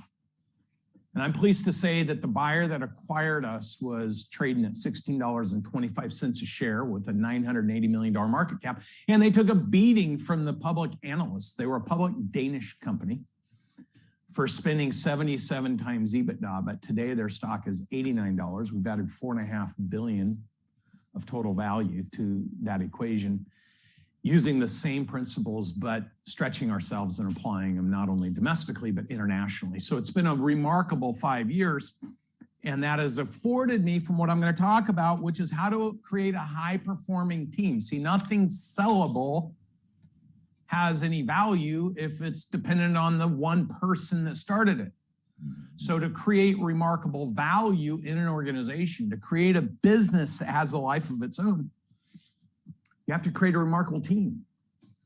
And the way you do that is by showing each team member how to bridge the gap from where they're at to what their opportunity is. Just like for my job with every business owner is to bridge the gap from where they're at to what the opportunity is and how to accelerate. I call it attack speed. How to attack the opportunity with so much confidence that you pull forward future opportunity into today's world because you're working smarter, not harder. Now, first we have to look at the stats. There's some really big stats, and since I'm a scaling expert, I'll tell you there's 31.5 small to mid-sized businesses, 31.5 million small to mid-sized businesses in the United States. 25 million of those businesses have a single employee, which is the founder. 5.3 million have between 2 and 15 employees, and 600,000 have over 15 employees. And so you can see that a majority of business owners get trapped between 1 employee and 15 employees. That's where 97% or 98.2% actually of businesses get trapped in the SMB size. So there's a lot of opportunity to help people create value. But the number one area people get stuck is how to hire their first employee or how to get through their 15th employee. And I can tell you that the reason that's problematic is the more employees you add, the higher percentage or higher real numbers you get of disconnected employees, not non-engaged. In fact, Gallup poll every year does a survey, and this is what the survey is showing. 2/3 of employees are not engaged in the business. 36% are engaged. The whole art in business is to try to get to where 50, 60, 70% of your people are highly, actively, substantively, inspirationally, and impactfully engaged. That's the art of creating value in an organization, because true massive value is actually found in the increments of performance, which is why sales training and Cardone U and what Grant was talking about is so important, because massive value is in the increments.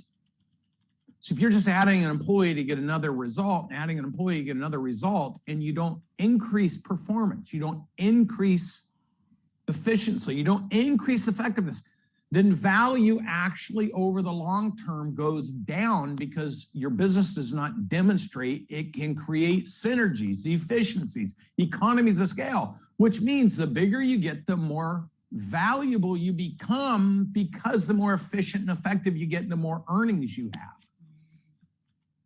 I've never seen any business, any great, remarkable, unbelievable business built on the backs of only a single individual. Even Elon Musk or Bill Gates have teams. So we know that in order to create value, we need teams. And the way we do that is by actively engaging human beings, by showing them how they can accomplish their personal, professional, financial goals through your business, maybe even doing the thing they hate, which is what Grant started this whole conversation with. You don't need to love what you do, but you do need the benefit of the impact of what you're doing.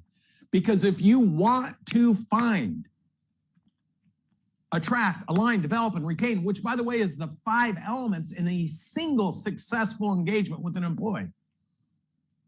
See, a lot of people say to me, and in fact, if you look at the top 3 chief complaints on why 2/3 of those 31.5 small to mid-sized businesses fail cyclically every 5 years.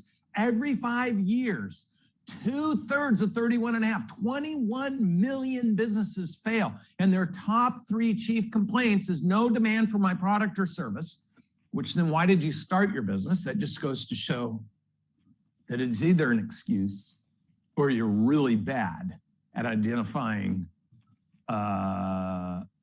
the opportunity to build a business. The second chief complaint is can't find any great employees to help me. Well, the truth is there's no such thing as finding an employee to help you. See, you're never, ever going to hire somebody to solve your problems. I mean, let's face it, the business owner that owns the business that's in charge is the one that created the problems. So it's unlikely you're going to hire a third party to come in and solve those problems for you when you're the one in charge. John Maxwell talks about this in the first law of 21 irrefutable laws of leadership, law of the lid. You will always have a cap if you're the lid. And the only way you can grow around you is to grow yourself, but you can't just grow yourself technically. 70% using Michael Gerber E-Myth's work, 70% of all businesses were started by technicians, people who are technically good at something. But at some point, the what you do will be less important than who you do it with and how you do it. Because what Jim Collins demonstrated in Good to Great, Great by Choice, How the Mighty Falls, is that even having a remarkable what, if you have a team that can outperform you, you beat in the open market. And so when you go back to John Maxwell's work, law of the lid, you are the lid, you are the cap. So you first have to acknowledge your strengths, your weaknesses, your threats, your opportunities. And every business owner has the opportunity to increase their lid, which there's 3 lids in business. You have your belief lid. See, all activities follow belief. Low belief, low results. High belief, high results. Your operational effectiveness will dictate elevating your belief or dragging it down. If you say you're going to do something great and you don't actually put the energy into doing something great, you no longer become believable. So your me leadership is low. You finally admit to yourself you're not serious when you don't put the actions and activities towards this massive thing that you say you believe you can do. And then that affects other people. So your we leadership either derails you or propels you. So where you have high belief and high activity, a strong desire to be operationally effective and be remarkable at what you do all day long, every day, and strong me belief to invest in that and to pursue it and to hold people accountable, because one of your questions was accountability. Accountability only follows discipline. Discipline can only follow inspiration, because if people don't have a reason to be disciplined, they can't be accountable. It's somebody's job to inspire somebody because their belief is so high about what can be done that they're promoting it constantly. Because when you bring high belief, high effectiveness, high me, and then we leadership, the pinnacle of that transformation is going to happen through other people. So if you really believe in your business opportunity, if you really believe in this desire to create success or impact or wealth, then you have to accept the fact that the only way it's going to happen is if you become an expert in these 5 areas of developing a highly effective team. First, you got to find top talent. But finding top talent alone isn't going to do anything for you, because if you can't attract them with a great story, see, promoting or selling means as a business owner, you not only need to sell the business opportunity, but you need to sell the opportunity for the person that joined you and how they can win by helping you win. It's a collaboration. It's not a dictation. Dictators that demand will always be small, because anybody with excellence that could provide so much more value will go away versus be drawn in. So attracting top talent is equally important. And then when you do, you need to align them. See, being transparent about where you're going, what the opportunity is, how there's a win for somebody is as important as the what you do, because if you don't have people helping you, you will not be significant. And then the most important thing to human beings, and in particularly, if you look at all the studies of the 100 million workers, being developed is a key attribute to what they love about their job. Compensation's 3rd or 4th. So having a plan for people to evolve to a greater level of impact, a greater level of being, to be coached to success, that's what top talent wants. They don't want to be stagnated.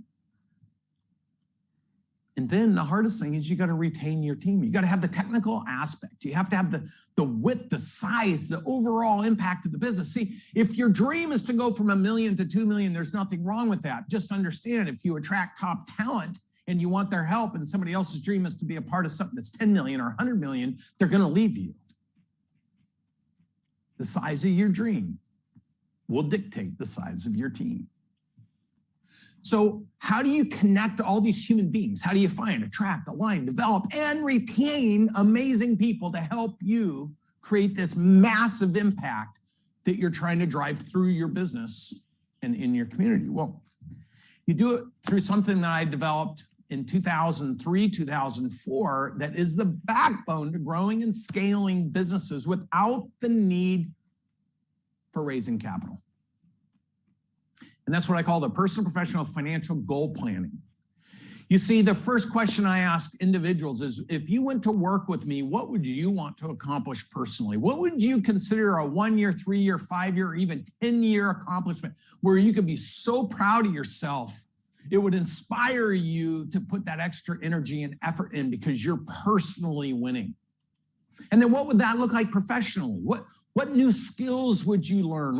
What new awards or recognition would you, or do you think you'd have the desire to have? What new responsibilities?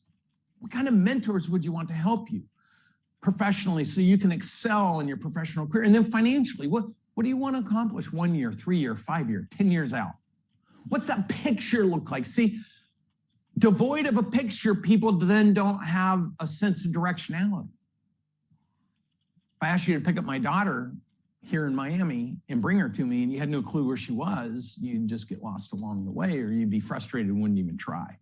If I hand you a map, or better yet, you just put it into Google, it'll take you right there.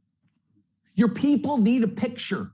They also need a coach that can help them design that picture, because let's just face it, this world does not promote individual ability to succeed. It pulls people away. It tells them what's wrong. It uses excuses. If you want high performance people that want to succeed, you got to give them a reason to it. You got to help them paint that picture. You got to coach them into it. It's much better to be a high performance coach than it is to be a low performance boss. I promise you that. The more you can get people to identify what they want to get out of life, and the more you can fit their picture into your picture. Get excited. This is the inspiration, the enthusiasm. What I tell my team is, hey, I'm going to start a business from scratch with Grant Cardone. We're going to create a $100 million management company that's going to go to $1 billion. And then I share my stories. You know, my first employees, 6 of my 10 executives, when I sold my last business, they took $14 million out of the business, because they were there. Many of them had 8, 9, 10 bosses, growing and scaling personally, growing and scaling professionally, staying committed in the tough moments while we're climbing to scratch and to get to the next level. But when I sold the business, they made millions of dollars. So they were financially rewarded because they were such an instrumental component of the success. But I didn't just do that with my employees. I did it with my customers. See, I wired out the day I sold my business $45 million to my customers and my employees. I made my customers my stakeholders because they're the ones I generated money from. And see, I even sold that day one back in 2005. I said, I'm going to take my equity structure, I'm going to gift equity to my loyal customers. And whoever's with me when I sell my business is going to share in the value of the business that they helped create. That's how I pulled revenues forward. I sold things and charged for things in 2005, 6, 7, and 8. We didn't deliver until 9, 10, or 11. But I told people we can't deliver it until we invest in it. We can't invest in it if I don't have great, loyal customers who want to share in the value with me. That's how you pull things forward. So what I wanted to talk to you about is this: to have a remarkable business that takes full advantage of the market opportunities, yes, you have to get technically sound at all you do. But you need a team. And the hardest part of building businesses is having highly aligned, highly engaged, highly active, highly inspired, and highly impactful team members. And that's what I wanted to talk to you about today. So I'm happy to open it up for any questions. Man, Brandon, wow. I hope you guys picked up all of the gems that Brandon was putting down there. I mean, I have so many notes here. I've been trying to take notes here with attack speed and have a plan for people to evolve. My favorite quote you said is, you'd rather be a high performance coach than a low performance boss. That is really quotable and tweetable right there. So I want to remind everyone that this recording will be posted in the LMS for EO members. And I encourage you to go back and rewatch this because Brandon packed so many gems in there. And we do have a few questions for you. Let's do it. All right. So how do we get better at being a coach? It's a great question. First, so I've created some very basic principles. So to go from 0 to 25 million, there's actually 8 things you have to master. The first is promote. Promote who you are, promote what you're doing, promote why you're doing it, promote who you're doing it for, promote the value for other people to help you do it, promote people in the organization to do it with you. But once you go through promotion, you got to know how to create profit. You got to know what your profit centers are. You got to pay attention. You got to create profit centers intentionally, not by accident. The third thing is in the process for how you promote, what happens when people engage you from the promote and how you convert them into a profit center. And then you add people. So when you create that method, that'll take you up to about $8 million. Now you simply need to perfect the M's. Model, mimic, and master what you've already proven works, and then multiply your people. That's the fourth M. So those 8 concepts will get you to 25 million technically. And so how do you get better? You get better by having a bigger picture, because your activity follows your belief. If your belief is things are hard. See, here's the number one problem. I started my business, I get going, it gets hard, and now I'm promoting how hard it is. I'm promoting to myself. The most important person to promote to is yourself, because it's going to be hard. And so if I'm promoting to myself and I'm like, yeah, I knew it was going to be hard when I did this, but I'm not going to let the hardness get in the way of the goals, of the dreams, of the ambition. So promote to yourself, then promote to your team. Of course, it's going to be hard. I can't build a high-class, world-class team on easy. So promote to your team. It's going to be hard. What differentiates us, team, is when it gets hard. We acknowledge it. These are what I call the 4 A's. We acknowledge it, we accept it. Okay, it is what it is. Then we attack the result, or we act on the result we want, which is what Grant picked up the phone, made 3 phone calls. You know what happens if you're looking at your P&L and you see you got 8 days left in the month and you're going to be 50,000 short of hitting enough profit in order to make your payroll or hire or create your next investment? You can sit there and lament about it for the next 3 or 4 days, and you can have meetings and talk about it, or you can pick up the phone and you can blast 50,000 in sales and show your team this is how you attack a problem. So how do you get bigger? You set, this is the whole premise of the 10X rule. Whatever you're thinking of, 10X it, and then you got real problems. The problems you have today are not real problems. You will find solution through activity. Thought, action, result. You perfect that and teach it, you get to 25 million, and then you got some technical stuff you're going to need to do. Man, I love it. You have so many great just acronyms and all kinds of stuff. The 4 M's, the 3 A's.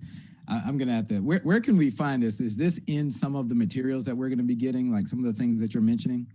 Well, you're going on Cardone U. These are things that I teach. These are programs I teach. I'm certain, and I have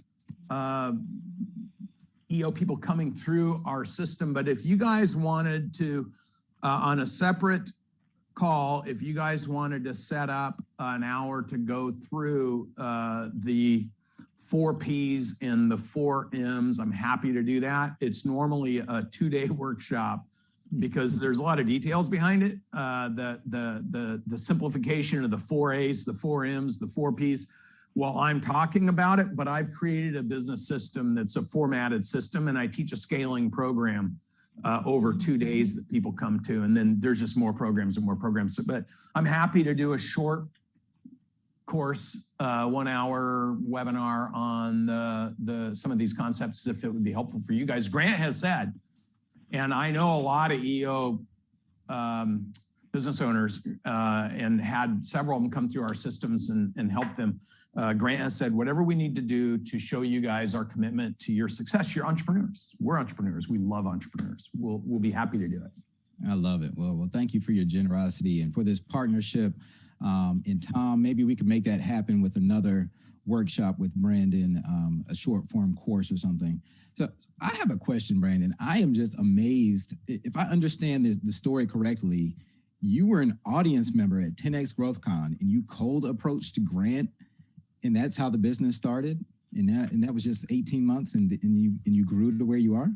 Yeah, that was so that we've been partners now for 24 months this month, and so it would have been 30. It would have been in February of 19. Yeah, I actually went. So I had my research firm. I was trying to find a way to get in front of a broader audience with all the research I had done versus one industry at a time. And fortunately, I have a fiance who's half my age. So she's into the social media. I wasn't. I didn't have any social media. I was a professional CEO operator. Didn't really think I needed that, closed thousands of hours of working and coaching entrepreneurs, but in a small, very constrained, when I look back on it, environment. She's like, you should look at some of these social media guys. So I did. So we created a short list, and I went to Tony Robbins and looked at what he was doing and saw he had a bunch of partners, and he was doing it a little different than how I felt I could add value. And Gary Vee, and then I started watching and listening to Gary Vee, and he started talking about baseball cards and garage sales. I'm like, this is not for me. And then Grant Cardone, the very first video my fiance showed me, Grant Cardone was going, hey, hey, hey, with money. And I'm like, Never going to happen. And literally, I refused to watch another video for 2 months. My fiance kept saying, you need to watch this. You need to. So she made me listen to the 10X rule. I finally conceded to do that. And I was 15 minutes into the book. And so when you've been there and you know, everyone on here that's watching this, that's built anything, knows when they're talking to somebody who's equally built something versus somebody who's faking.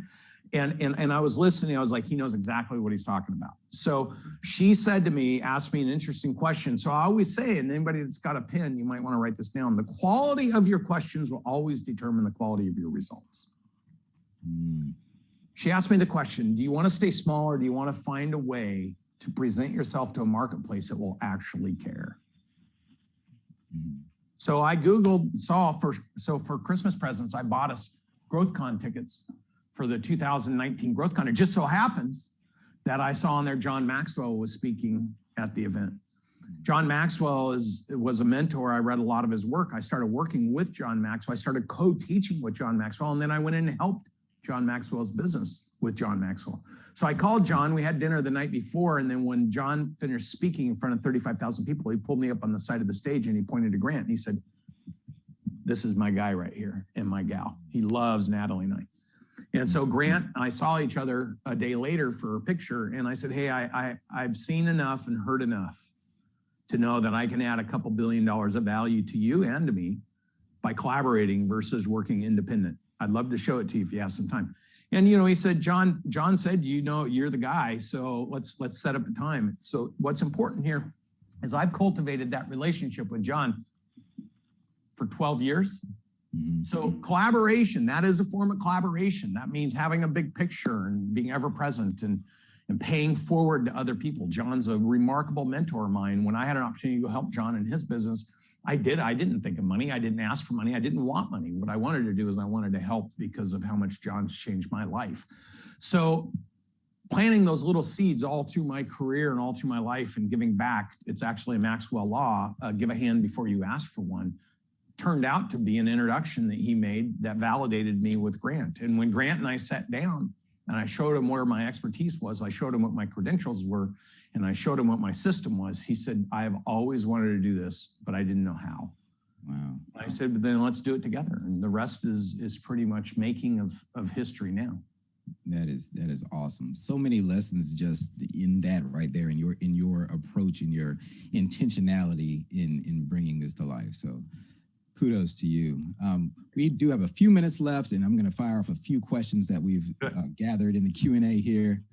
What are some specific daily things that can be done to align the team? And we're looking for tactical stuff like one-on-ones, recognition gifts, prizes. What types of things do you do? Yeah, so remember to recognize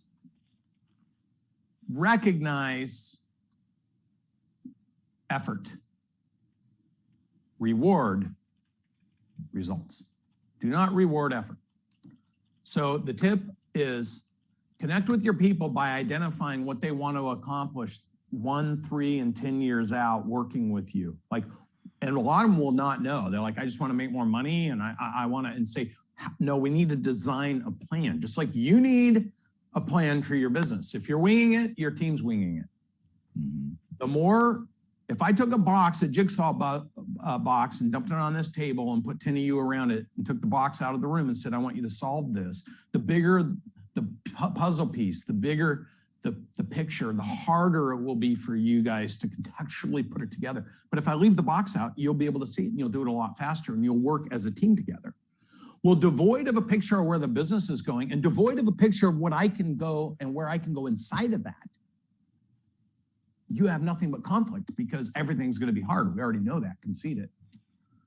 So the thing you can do is connect with your team and get from them, where do they see themselves? What would they be willing to invest in themselves to get that? And then be smart about creating a business that drives that opportunity to those people and watch what happens with your team. Got it. Now, what are your thoughts on the return on investment with spending your time, your limited amount of time as the leader, with your high performers versus spending time improving your lower performers? How do you balance that? Yeah, I'll tell you. So here's the rule, really super quick. Everybody take out a piece of paper, write down how many employees you have, divide it by 3. The top third is where you should only be spending your time. The top third, you teach them to do what you're doing with them. To the middle third and the bottom third, you ignore and let them go away and replace them. Because remember, that's the Gallup poll of 100 million workers. That's the 50% that's floating in the middle. Your job is to find the 65% that are highly aligned, highly engaged, and try to drive that to 70 or 75%. You're never going to be 100%. So for you to be spending any energy on your bottom 25 to 40% of your people is an entire incredible waste of your time. In fact, most business owners will go down and try to lift their low performers at the expense of losing their high performers because you're giving more attention to people who don't deserve it. So love your top 20%, develop your top 20%, teach your top 20% to do what you're doing with them to the next layer, and learn to become a leader and developer of leaders and developers, and stop being a babysitter. Love it. So what advice do you have for people who have a smaller company where they're everything from the CEO to the chief bottle washer? As far as the first hire, now this person, David Myers, asked this question. He agrees that sales is crucially important, but what are your thoughts of bringing in a top salesperson to handle the sales and business development from the start, since he can't do it all? I want you to write this down. You're never going to hire anybody to solve your problems. If your problems are sales, you're not going to hire someone to fix that.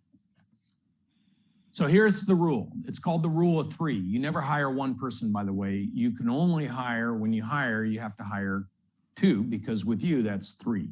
Take a piece of paper out, write 3 columns on it. On the left side, write down everything that is your highest contribution to the business. I don't care if you like doing it or not, it's your highest contribution to the business.